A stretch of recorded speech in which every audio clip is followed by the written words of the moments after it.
House passes immigrant detention bill that would be Trump's first law to sign. Washington AP. The House on Wednesday gave final approval to a bill that requires the detainment of unauthorized immigrants accused of theft and violent crimes, marking the first legislation that President Donald Trump can sign as Congress, with some bipartisan support, swiftly moved in line with his plans to crack down on illegal immigration. Passage of the Laken-Riley Act, which was named after a Georgia nursing student who was murdered last year by a Venezuelan man, shows just how sharply the political debate over immigration has shifted to the right following Trump's election victory. Immigration policy has often been one of the most entrenched issues in Congress, but a crucial faction of 46 politically vulnerable Democrats joined with Republicans to lift the strict proposal to passage on a 263 to 156 vote tally. For decades, it has been almost impossible for our government to agree on solutions for the problems at our border and within our country, said Senator Katie Britt, an Alabama Republican.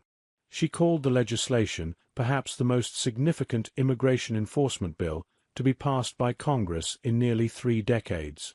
Still, the bill would require a massive ramp-up in U.S. immigration and customs enforcement's capabilities, but does not include any new funding. Meanwhile, the new president has launched a slew of executive orders intended to seal off the border of Mexico to immigration and ultimately deport millions of immigrants without permanent legal status in the U.S. On Wednesday, Trump also canceled refugee resettlement, and his administration has signaled intentions to prosecute local law enforcement officials who do not enforce his new immigration policies. Republican congressional leaders have made it clear they intend to follow suit, though their toughest challenge will be finding a way to approve the funding to actually implement Trump's hardline plans.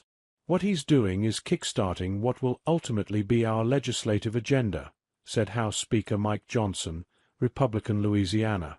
House Republicans initially passed the legislation last year with support from 37 Democrats in a move that was intended to deliver a political rebuke to then-President Joe Biden's handling of the southern border. It then languished in the Democratic-controlled Senate. This year, Republicans, now with control of both congressional chambers, have made it their top priority. When it came before the Senate, 12 Democrats voted in favor of passage, and when the House voted on a version of the bill earlier this month, 48 Democrats supported it. The vast majority of U.S. adults favor deporting immigrants convicted of violent crimes, according to a recent survey from the Associated Press NORC Center for Public Affairs Research. However, only about 37% of U.S. adults are in favor of deporting immigrants in the U.S. illegally who have not been convicted of a crime. While the bill is not perfect, it sends a clear message that we think that criminals should be deported, said Representative Tom Suozzi, a New York Democrat who has called on his party to support tougher immigration enforcement. Under the legislation, federal authorities would be required to detain any migrant arrested or charged with crimes like shoplifting. The scope of the proposal was widened in the Senate to also include those accused of assaulting a police officer or crimes that injure or kill someone. The bill also gives legal standing to state attorneys general to sue the federal government for harm caused by federal immigration decisions.